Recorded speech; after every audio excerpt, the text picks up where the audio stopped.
Hi everyone. I don't want anybody to freak out. Everything is okay with me and my pregnancy. I'm going to do an update shortly. I just haven't been feeling really good all day, and I wanted to do a post or a video because I just been feeling like really, really bad. And I just wanted to vent out. I can't even speak, I'm sorry.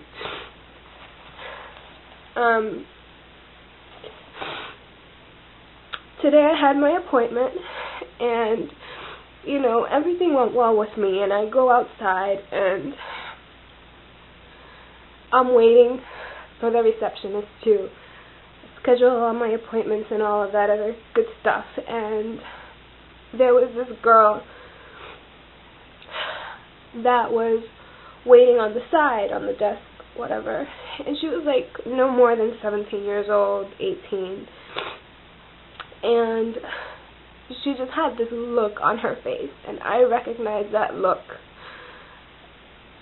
And the receptionist sent her to go get blood work, whatnot, and when she walked away, the receptionist turns to the other receptionist on the other side and says, "She's the D&E that I need to schedule.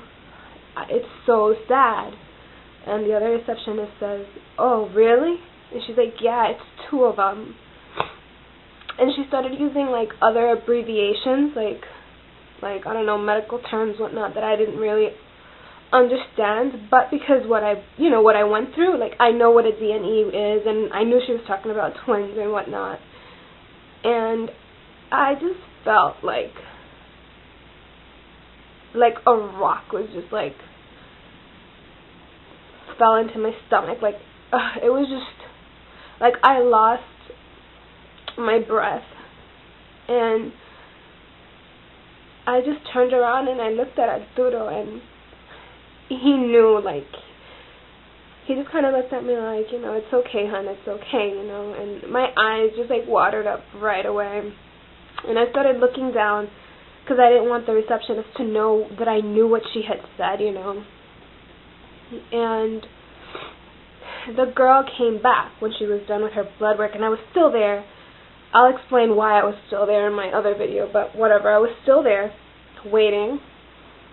And the poor girl was just standing there next to me. And I wanted to hug her so bad.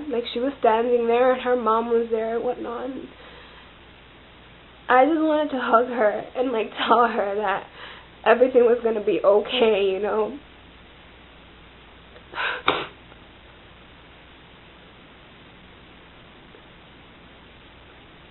I know a lot of women suffer miscarriages,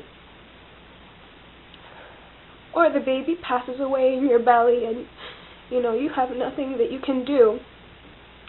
But when you're faced with a situation where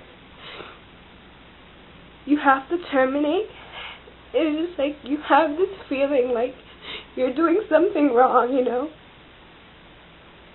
And I just wanted to hug her and let her know that everything was going to be okay, but I couldn't because I didn't want to I didn't want to get the receptionist in trouble, because obviously she was violating confidentiality. She shouldn't have been talking about that, even though she didn't know I knew. She still shouldn't have mentioned that with me standing there, But this was just at 2 in the afternoon, and it's 10:30 at night, and I still can't stop thinking about her, because it's just so sad, so hard to go through something like that, and her, it's I could tell she was very well into her 2nd trimester. Even though she was pregnant with twins, I could still tell, it was a pretty big belly, and she was this petite girl. But anyhow, I just wanted to talk about it, because I don't know, maybe I felt I would reach out to anybody, maybe not now, but in the future, for anybody that searches this, D&E or pregnancy laws, that yes, it does suck. It feels awful when you're forced to make a decision that you don't want to make. You feel like the world is ending. You feel like life is just a big nightmare, and you wake up every day crying because you're thinking that you're going to wake up from this nightmare, and it's not. It's reality. Then it does get better. It gets a lot better. You'll never forget your baby. You'll never stop loving your baby. But it does get a little bit better. I'm sorry for being such a downer, but I just feel so bad that I couldn't hug her, that I couldn't just tell her, it's gonna be okay, hon, it's gonna be fine. You just have to be strong. I feel so bad that I couldn't do that, and that bothers me, but